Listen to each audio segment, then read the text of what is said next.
Assalamualaikum warahmatullahi wabarakatuh. Perkenalkan, kami dari kelompok 8, Dia Lutfita dan saya Jihan Fahira akan menyampaikan materi mengenai peranan guru sebagai agen pembelajaran. Peranan guru sebagai agen pembelajaran yang pertama yaitu sebagai fasilitator. Tugas guru tidak hanya menyampaikan informasi kepada siswa, tetapi harus menjadi fasilitator yang bertugas memberikan kemudahan belajar kepada seluruh peserta didik agar mereka dapat belajar dalam suasana yang menyenangkan, gembira, penuh semangat, tidak cemas, dan berani mengemukakan pendapat secara terbuka. Untuk kepentingan tersebut, perlu dikondisikan lingkungan belajar yang kondusif dan menantang rasa ingin tahu siswa, sehingga proses pembelajaran akan berlangsung secara efektif. Adapun faktor-faktor lingkungan belajar yang perlu dikondisikan guru agar terciptakan pembelajaran yang efektif antara lain penataan lingkungan fisik kelas, kemudian penataan lingkungan psikososial kelas. Karakteristik guru. Berikut ini beberapa karakteristik yang harus dimiliki guru demi terciptanya iklim psikososial kelas yang efektif bagi kelangsungan proses pembelajaran. Yang pertama yaitu disukai oleh siswanya. Guru yang disukai oleh siswa adalah suka membantu, kemudian riang gembira, kemudian bersikap sahabat, kemudian ada perhatian, kemudian berusaha agar pekerjaan sekolah menarik, kemudian tegas, sanggup menguasai kelas, tak pilih kasih, kemudian tidak suka mengomel, dan betul-betul mengajarkan sesuatu kepada siswa yang berharga bagi mereka. Kemudian yang kedua yaitu memiliki persepsi yang realis tentang dirinya dan siswanya. Apabila guru memiliki pandangan yang realistik terhadap kemampuan siswa, guru akan mengembangkan kegiatan pembelajaran yang menyenangkan dan menantang siswa untuk belajar. Siswa akan mengikuti kegiatan pembelajaran dengan penuh semangat. Kemudian yang ketiga yaitu akrab dengan siswa dalam batas hubungan guru-siswa. Melalui bincang-bincang dengan siswa, guru akan mengetahui banyak informasi tentang keluarga siswa, kegiatan siswa di luar sekolah, hobi mereka, dan lain sebagainya. Kemudian yang keempat yaitu bersikap positif terhadap pertanyaan atau respon siswa. Sikap positif guru terhadap pertanyaan siswa akan muncul apabila guru memang menguasai materi yang sedang dibahas. Oleh karena itu, sebagai guru harus mempersiapkan diri sebaik-baiknya sebelum melaksanakan kegiatan pembelajaran. Yang terakhir yaitu sabar, teguh, dan tegas. Guru dituntut untuk sabar. Apabila kita tidak sabar, siswa akan merasa ketakutan untuk mengajukan masalah yang dihadapi. Selain itu, guru harus teguh dan tegas dalam memegang aturan. Selanjutnya, hubungan sosial antar peserta didik. Hubungan sosial yang kurang baik antar peserta didik dapat mengganggu lancarnya kegiatan pembelajaran. Guru sebaiknya memberikan kesempatan kepada peserta didik untuk lebih mengenal teman-temannya, sehingga mereka akan merasa sebagai satu kesatuan. Apabila peserta didik tidak dapat bekerja sama dengan peserta didik lain dalam kelompok, tujuan dilaksanakannya belajar kelompok atau kerja kelompok tidak akan berhasil dalam kegiatan kelompok.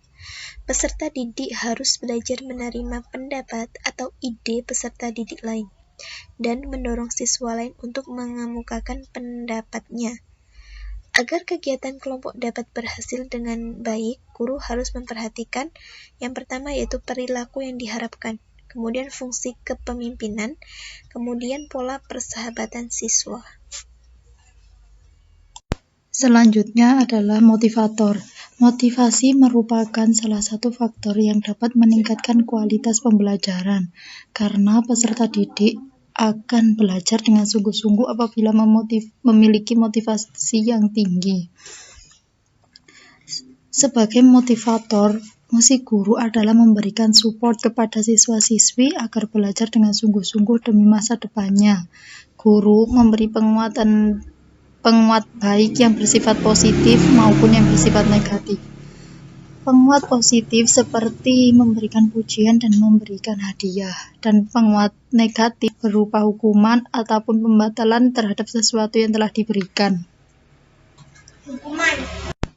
Sebagai motivator, guru harus mampu menerapkan prinsip-prinsip motivasi belajar sebagai berikut.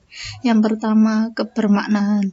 Siswa akan termotivasi untuk belajar jika kegiatan dan materi belajar dirasakan bermakna baginya. Kebermaknaan lazimnya terkait dengan bakat, minat, dan pengetahuan dan nilai siswa. Yang kedua, pengetahuan dan keterampilan prasyarat.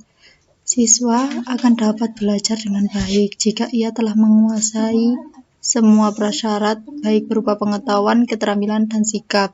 Oleh karena itu, siswa akan menggunakan pengetahuan awalnya untuk mentransfer informasi dan pengalamannya. Yang ketiga, model. Siswa akan menguasai keterampilan baru dengan baik jika guru memberi contoh dan model untuk dilihat dan ditiru. 4. Komunikasi terbuka.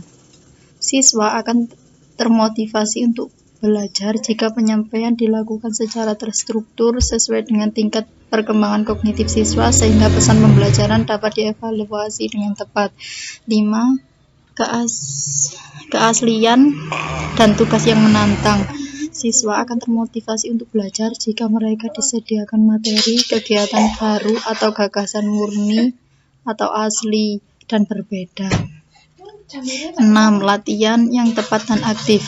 Siswa akan dapat menguasai materi pembelajaran dengan efektif jika kegiatan belajar mengajar memberikan kegiatan latihan yang sesuai dengan kemampuan siswa, dan siswa dapat berperan aktif untuk mencapai kompetensi yang diharapkan.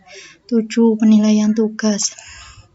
Siswa akan memperoleh pencapaian belajar yang efektif jika tugas dibagi dalam rentang waktu yang tidak terlalu panjang dengan frekuensi pengulangan yang tinggi. 8. Kondisi dan konsekuensi yang menyenangkan. Siswa akan belajar dan terus belajar jika kondisi pembelajaran dibuat menyenangkan, nyaman, jauh dari perilaku yang menyakitkan perasaan siswa. 9. Keragaman pendekatan. Siswa akan belajar jika mereka diberi kesempatan untuk memilih dan menggunakan berbagai pendekatan dan strategi belajar. Pengalaman belajar tidak hanya berorientasi pada buku teks, tetapi juga dikemas dalam berbagai kegiatan praktis seperti proyek, simulasi, drama, dan penelitian. 10.